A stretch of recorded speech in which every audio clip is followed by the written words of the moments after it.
주변에 딱히 특별한 것도 없는데 어느 순간부터 차가 바뀌고 집이 바뀌고 여행을 훨씬 자주 가는 사람 한 명쯤 있지 않습니까? 그 사람이 갑자기 연봉이 2배로 뛴 걸까요? 아닙니다. 그 사람은 돈을 버는 구조를 먼저 만들었을 뿐입니다. 그리고 지금 이 순간에도 그 격차는 벌어지고 있어요. 당신이 월급을 열심히 모으는 동안 누군가의 포트폴리오는 잠을 자면서도 불어나고 있습니다. 주말에도 공휴일에도 당신이 쉬는 모든 순간에요. 무섭죠?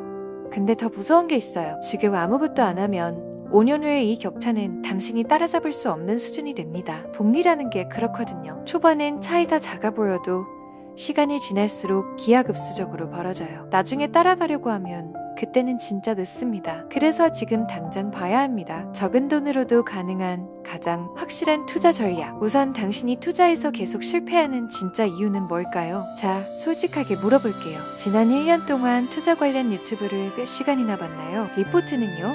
뉴스 알림은요? 그렇게 열심히 공부했는데 지금 통장 잔고는 그때보다 늘어나 있나요? 대부분은 고개를 젓습니다. 그리고 그게 당신의 문제가 아니에요. 오히려 열심히 공부했기 때문에 생기는 역설입니다. 정보를 많이 알수록 더 자주 움직이고 싶어지거든요. 그 충동이 사실 투자 수익을 갉아먹는 가장 큰 적입니다. 왜 그런지 처음부터 차근차근 얘기해드릴게요. 바둑 초보가 프로와 대국하면 생기는 일을 예로 들어볼게요. 바둑을 처음 배운 사람이 프로 기사 앞에 앉았다고 상상해보세요. 포석부터 중반 끝내기까지 수읽기가 완전히 다른 차원입니다. 그냥 두면 지는 게 아니라 두면 둘수록 더 깊은 함정에 빠져요. 상대가 이미 다 예측해놓은 수준 안에서 내가 자유롭게 두고 있다는 착각을 하면서 말이죠. 주식시장이 딱 이겁니다. 시장은 이미 수십만 명의 전문 투자자들이 수천억짜리 알고리즘이 전 세계 기관들이 24시간 돌아가며 정보를 처리하고 있는 공간이에요. 거기서 개인이 뉴스 보고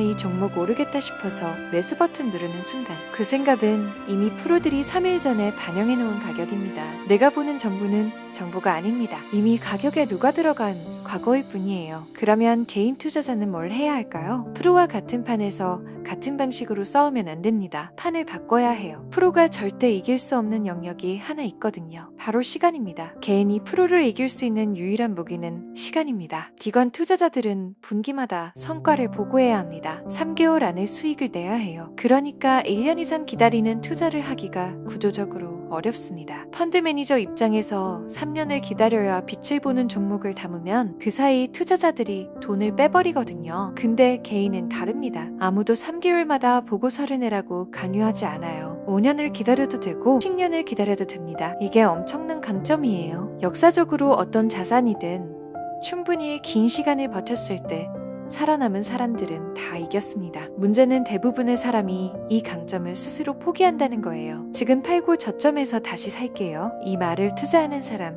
10명 중 8명은 합니다. 그리고 저점을 정확히 맞춰서 다시 산 사람은 10명 중 거의 없어요. 결국 팔고 나서 더 오른 걸 바라보다가 더 비싸게 다시 사는 악순환이 반복됩니다. 시간을 무기로 쓰려면 먼저 팔고 싶은 충동을 눌러야 합니다. 그렇다면 그 충동을 누르면서 시간을 버티려면 어떻게 시작해야 할까요? 결국 투자와 친해지는 것.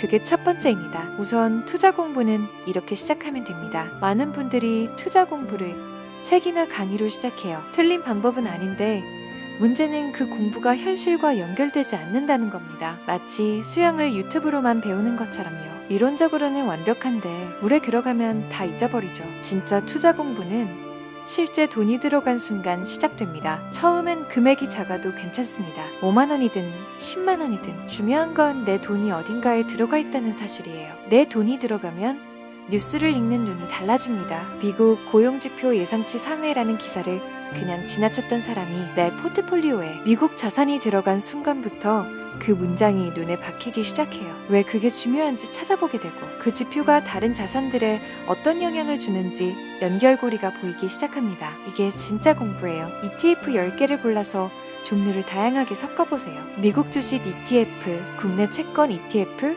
원자재 ETF, 리츠 ETF, 글로벌 배당 ETF처럼 서로 성격이 다른 것들로요. 그리고 딱 하나씩 금액이 아무리 작아도 매수해보세요. 그 다음 석 달 동안은 팔지 마세요. 그냥 지켜보세요. 어떤 날 어떤 뉴스가 나왔을 때 어떤 ETF가 오르고 어떤 ETF가 내리는지 그 패턴을 직접 체험하는 겁니다. 책으로 100번 읽는 것보다 이섭달이 훨씬 강력한 공부예요. 그리고 ETF가 오르거나 내릴 때 그 이유를 간단히 메모해 두세요. 내 예측이 맞든 틀리든 상관없습니다. 오는 일 이 ETF가 빠진 건 금리 인상, 기대감 때문인 것 같다라고 써두는 것 자체가 나중에 엄청난 자산이 됩니다. 그런데 이렇게 여러 ETF를 나눠 담다 보면 자연스럽게 하나의 지문이 생깁니다. 분산 투자가 그렇게 좋다면 왜 다들 알면서도 안 하는 걸까요? 왜 분산 투자는 모두가 알지만 아무도 안 할까요? 계란을 한 바구니에 담지 마라. 이 말을 모르는 사람이 있을까요? 근데 실제로 분산 투자하는 사람은 훨씬 적습니다. 왜 그럴까요? 분산 투자의 적은 확신입니다. 어떤 자산이 확실히 오를 것 같은 느낌이 강하게 올 때 사람들은 거기에 몰빵하고 싶어져요. 분산하면 수익률이 줄어든다고 생각하거든요. 맞는 말입니다. 단기적으로는요. 근데 여기서 놓치는 게 있어요. 확신이 강하게 드는 그 순간이 사실 가장 위험한 순간이라는 겁니다. 확신이 생겼다는 건 그 정보가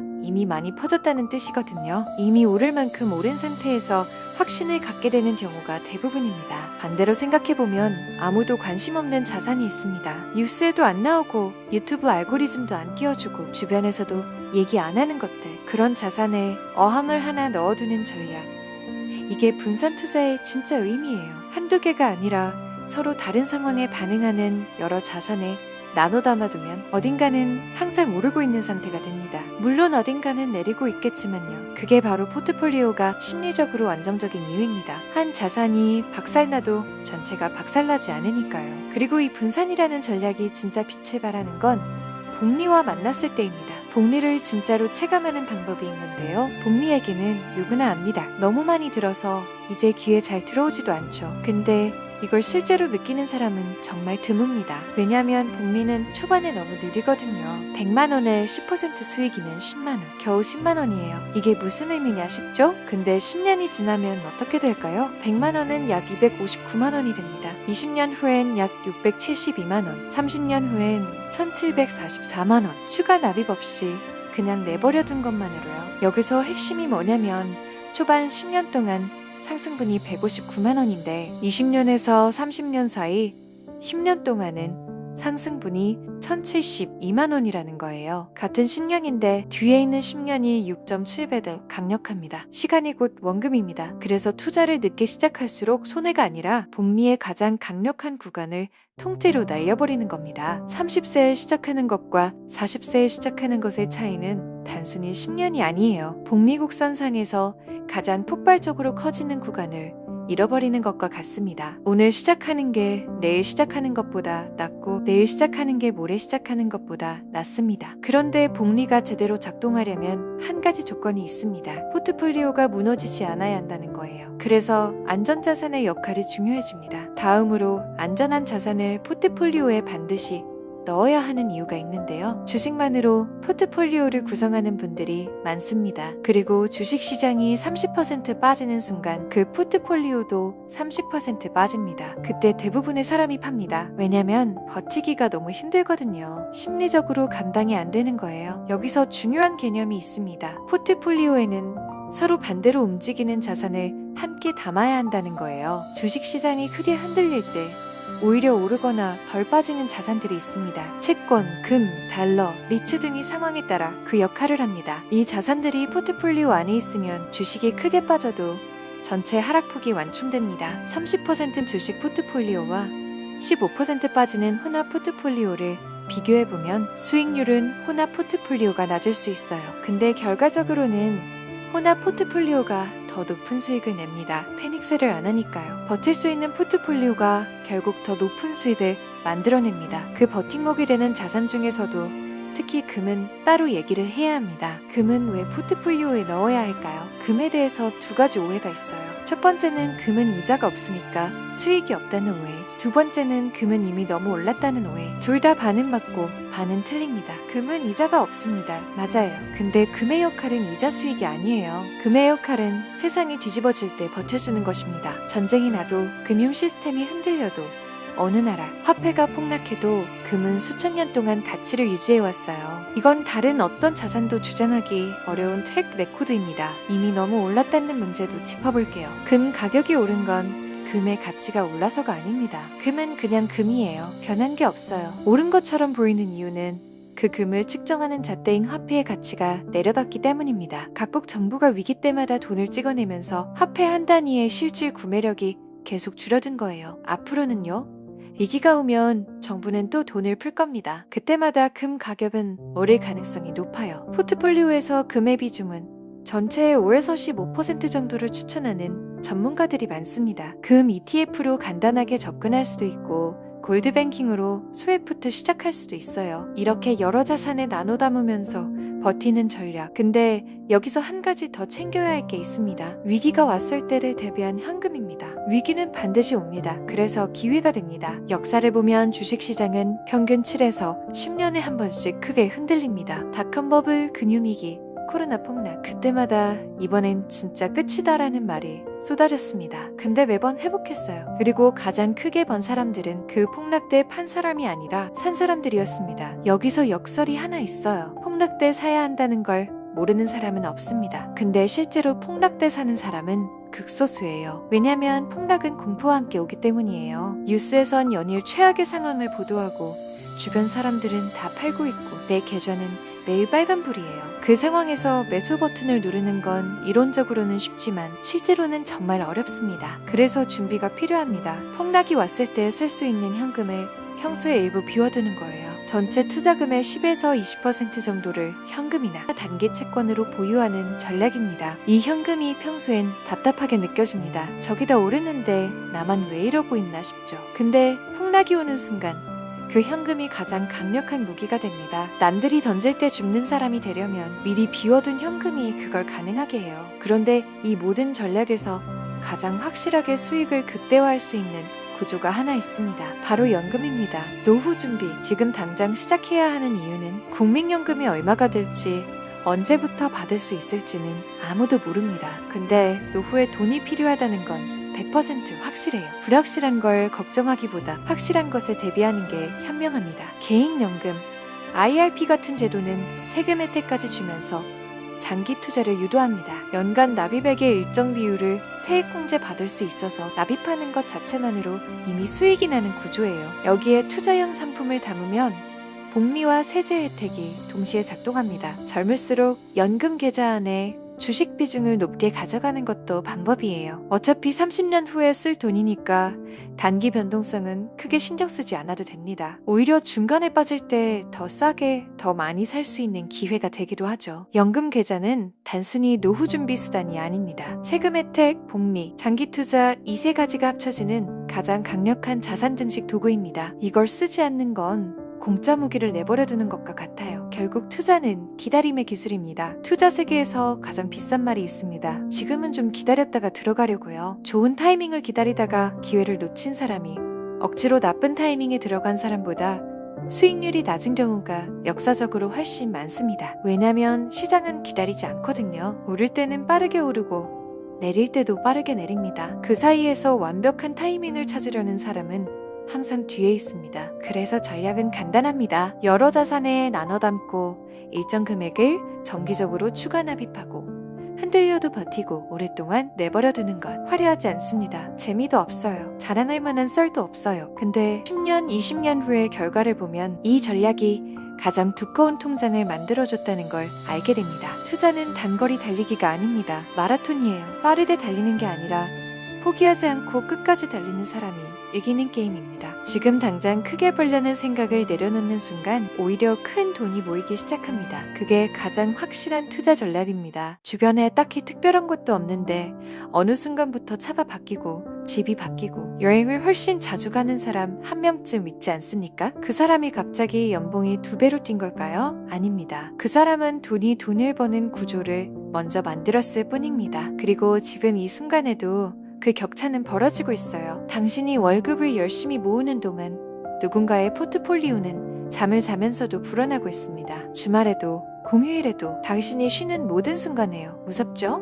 근데 더 무서운 게 있어요. 지금 아무것도 안 하면 5년 후에 이 격차는 당신이 따라잡을 수 없는 수준이 됩니다. 복리라는 게 그렇거든요. 초반엔 차이가 작아 보여도 시간이 지날수록 기하급수적으로 벌어져요. 나중에 따라가려고 하면 그때는 진짜 늦습니다. 그래서 지금 당장 봐야 합니다. 적은 돈으로도 가능한 가장 확실한 투자 전략. 우선 당신이 투자에서 계속 실패하는 진짜 이유는 뭘까요? 자, 솔직하게 물어볼게요. 지난 1년 동안 투자 관련 유튜브를 몇 시간이나 봤나요? 리포트는요?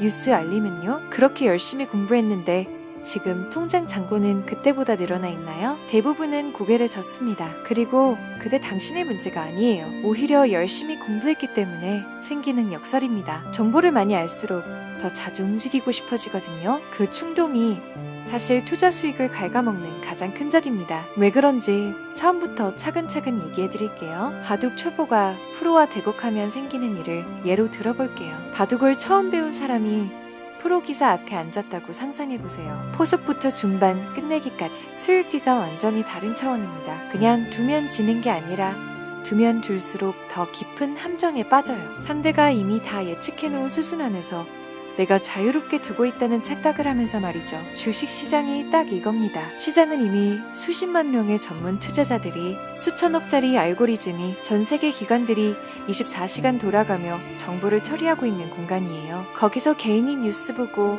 이 종목 오르겠다 싶어서 매수 버튼 누르는 순간 그 생각은 이미 프로들이 3일 전에 반영해놓은 가격입니다. 내가 보는 정보는 정보가 아닙니다. 이미 가격에 녹아 들어간 과거일 뿐이에요. 그러면 개인 투자자는 뭘 해야 할까요? 프로와 같은 판에서 같은 방식으로 싸우면 안 됩니다. 판을 바꿔야 해요. 프로가 절대 이길 수 없는 영역이 하나 있거든요. 바로 시간입니다. 개인이 프로를 이길 수 있는 유일한 무기는 시간입니다. 기관 투자자들은 분기마다 성과를 보고해야 합니다. 3개월 안에 수익을 내야 해요. 그러니까 1년 이상 기다리는 투자를 하기가 구조적으로 어렵습니다. 펀드 매니저 입장에서 3년을 기다려야 빛을 보는 종목을 담으면 그 사이 투자자들이 돈을 빼버리거든요. 근데 개인은 다릅니다. 아무도 3개월마다 보고서를 내라고 강요하지 않아요. 5년을 기다려도 되고 10년을 기다려도 됩니다. 이게 엄청난 강점이에요. 역사적으로 어떤 자산이든 충분히 긴 시간을 버텼을 때 살아남은 사람들은 다 이겼습니다. 문제는 대부분의 사람이 이 강점을 스스로 포기한다는 거예요. 지금 팔고 저점에서 다시 살게요. 이 말을 투자하는 사람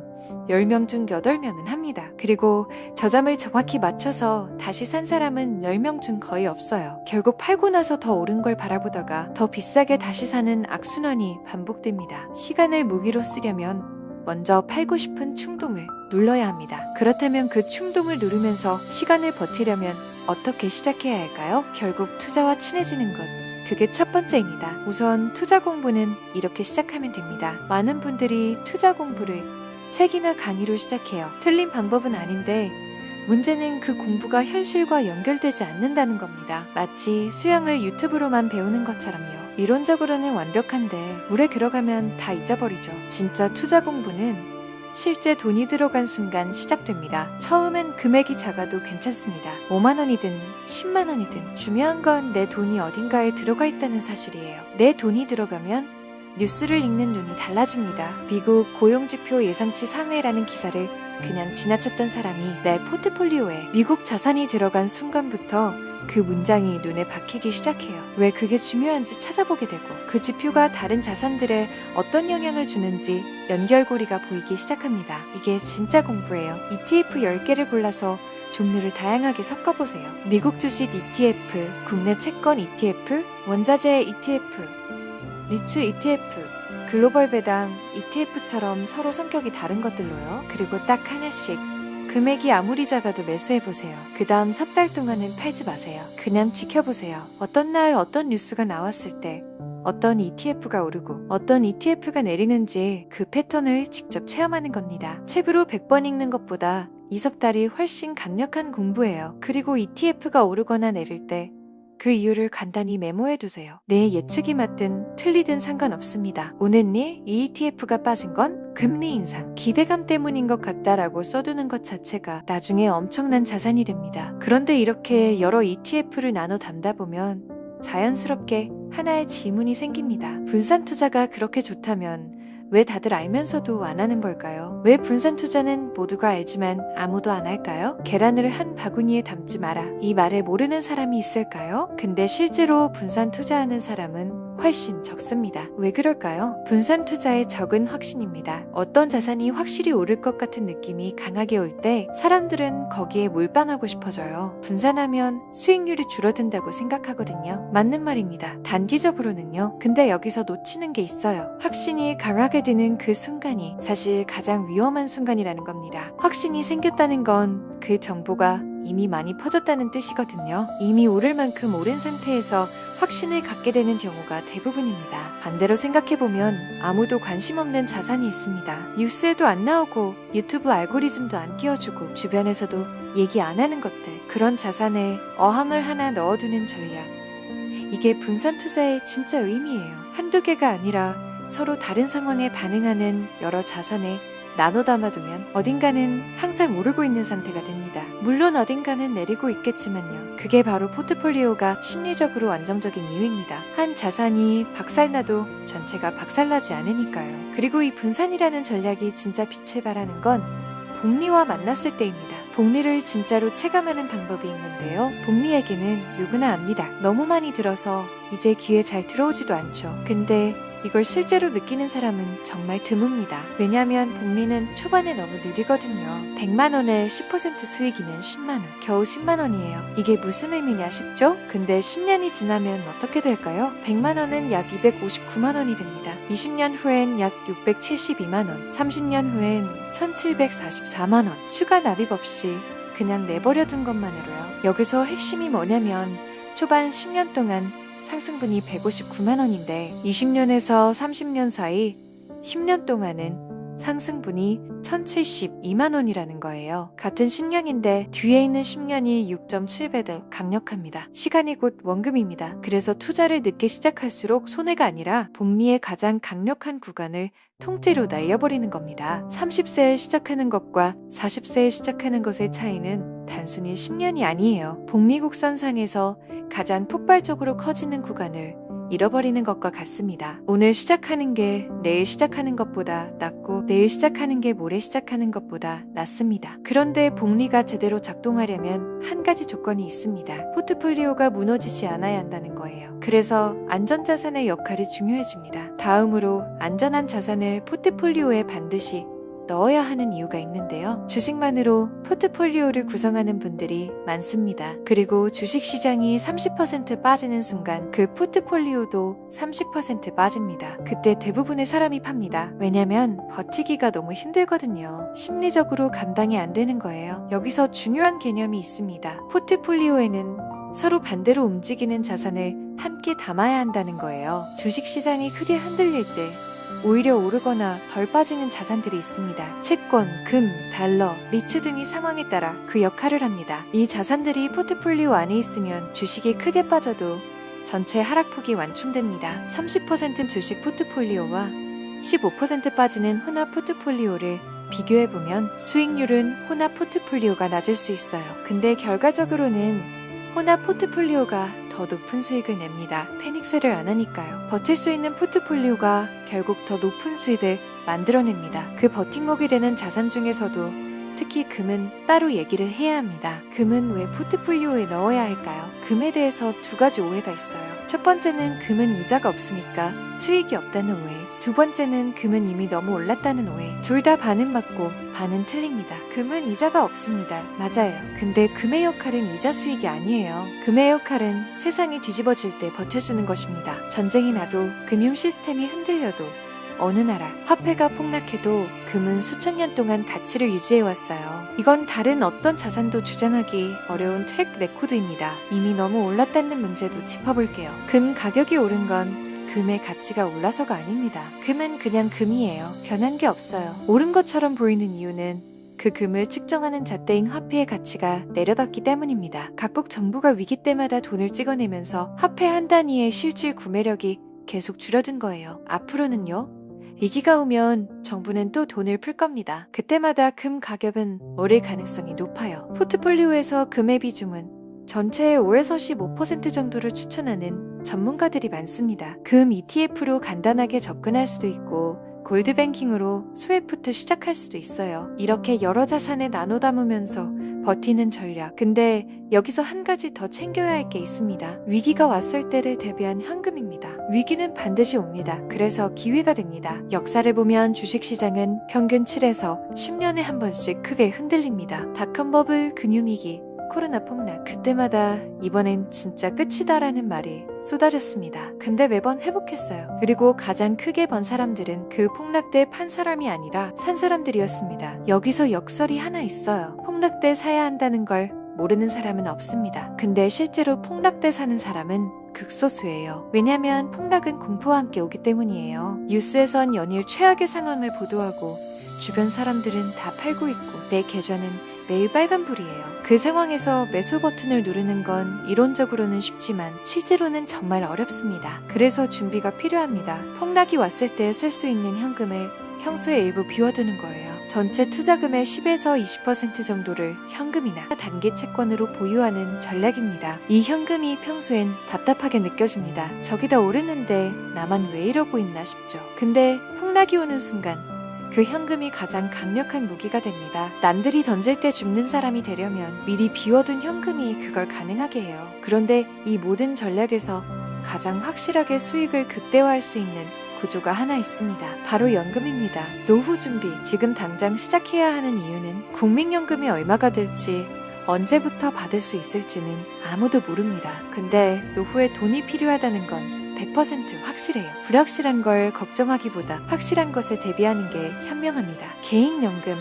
IRP 같은 제도는 세금 혜택까지 주면서 장기 투자를 유도합니다. 연간 납입액의 일정 비율을 세액공제 받을 수 있어서 납입하는 것 자체만으로 이미 수익이 나는 구조예요. 여기에 투자형 상품을 담으면 복리와 세제 혜택이 동시에 작동합니다. 젊을수록 연금 계좌 안에 주식 비중을 높게 가져가는 것도 방법이에요. 어차피 30년 후에 쓸 돈이니까 단기 변동성은 크게 신경 쓰지 않아도 됩니다. 오히려 중간에 빠질 때 더 싸게 더 많이 살 수 있는 기회가 되기도 하죠. 연금 계좌는 단순히 노후 준비 수단이 아닙니다. 세금 혜택, 복리, 장기 투자 이 세 가지가 합쳐지는 가장 강력한 자산 증식 도구입니다. 이걸 쓰지 않는 건 공짜 무기를 내버려 두는 것과 같아요. 결국 투자는 기다림의 기술입니다. 투자 세계에서 가장 비싼 말이 있습니다. 지금은 좀 기다렸다가 들어가려고요. 좋은 타이밍을 기다리다가 기회를 놓친 사람이 억지로 나쁜 타이밍에 들어간 사람보다 수익률이 낮은 경우가 역사적으로 훨씬 많습니다. 왜냐면 시장은 기다리지 않거든요. 오를 때는 빠르게 오르고 내릴 때도 빠르게 내립니다. 그 사이에서 완벽한 타이밍을 찾으려는 사람은